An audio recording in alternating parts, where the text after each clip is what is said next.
सनातन संस्कृति की ये विशेषता रही है कि जीवन दर्शन के स्थूल और सूक्ष्म की व्यवस्था का आधार भौतिक नहीं बल्कि संपूर्ण सृष्टि की आध्यात्मिक उन्नति का प्रशस्त पथ है। भारत की विराट सनातन संस्कृति की गोद में सिख पंथ की ज्योति का भी आलोकन हुआ। समन्वय, शांति, सौहार्द का पल्लवन करने का दर्शन देने वाले महान संत गुरु नानक देव जी महाराज का जन्म सन 1469 में कार्तिक पूर्णिमा को तलवंडी ननकाना साहिब में हिंदू परिवार में हुआ था। गुरु नानक देव जी ने प्रेमानुभूति, समरसता की भाव से आत्मा से परमात्मा के मिलन पर बल दिया।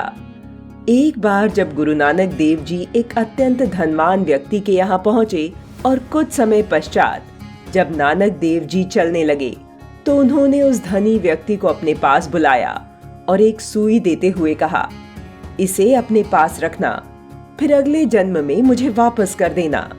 गुरु नानक देव जी के जाने के बाद उस धनी आदमी ने पूरी बात अपनी पत्नी को बताई। पत्नी नाराज हुई। उसने कहा, आपने गुरु से यह सुई क्यों ली?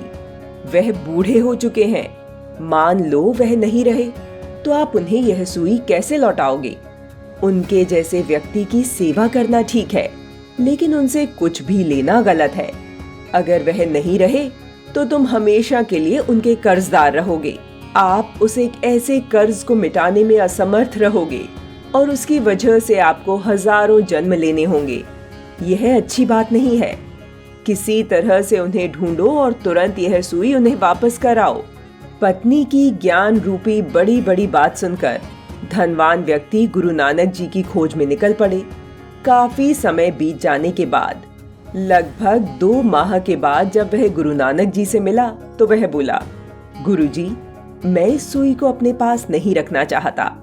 आप बूढ़े हो चुके हैं। अगर आप नहीं रहे तो मैं इस सुई को स्वर्ग में साथ ले जाकर वहां तो आपको नहीं दे सकता। मैं हमेशा के लिए आपका कर्जदार हो जाऊंगा। फिर क्या था? गुरु नानक देव जी मुस्कुराए और बोले, अच्छा, तो तुम जानते हो कि इस सुई को स्वर्ग में अपने साथ नहीं ले जा सकते? धनवान व्यक्ति बोला, बिल्कुल। गुरु नानक देव जी ने फिर कहा, अगर तुम एक सुई तक अपने साथ लेकर नहीं जा सकते तो उस धन दौलत का क्या जो तुम एकत्र कर रहे हो, उसे भी तो तुम साथ लेकर नहीं जा पाओगे। उस धनी आदमी को गुरु का संदेश मिल गया था। वह उनके चरणों में गिर पड़ा। घर लौटकर उसने केवल उतना धन अपने पास रखा जितने की उसे अपने परिवार के लिए जरूरत थी। इसके बाद उसने खुद को उन कामों के लिए समर्पित कर दिया जिनकी समाज को जरूरत थी।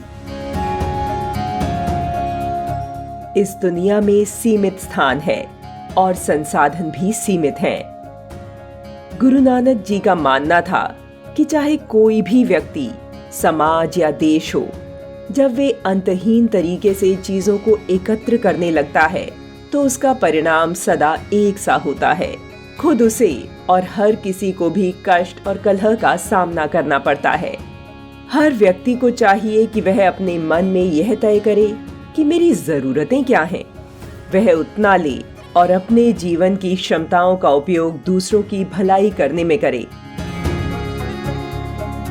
जब तक ऐसा नहीं होता तब तक व्यक्ति स्वयं अपने लिए और इस दुनिया के लिए एक दुर्भाग्य की तरह है। धरती पर तबाही की असली वजह प्राकृतिक आपदाएं नहीं बल्कि व्यक्ति की अज्ञानता है। नानक देव जी इसी को एकमात्र विपदा मानते हैं और इसका हल केवल एक है, ज्ञान।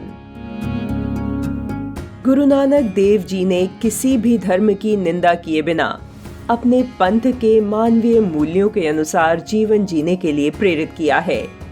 वेदों, स्मृतियों और उपनिषदों में बेशक बहुत विस्तृत पूजा अर्चना के प्रमाण मिलते हैं, परंतु इस बहुईश्वरवाद को चलाने वाली एक ही शक्ति है, ब्रह्म।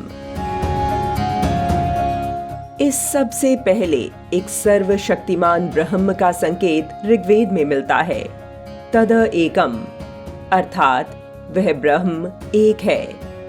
गुरु नानक देव जी जब एक ओंकार का मंत्र देते हैं तब यह भी उस परम शक्ति की ओर संकेत है।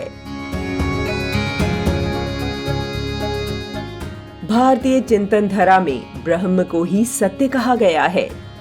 गुरु नानक देव जी ने एक ओंकार को ब्रह्म की व्याख्या करते हुए सतनाम कहा है। एक मूर्ति अनेक दर्शन कीन रूप अनेक, खेल खेल अखेल खेलन अंत को फिरी एक।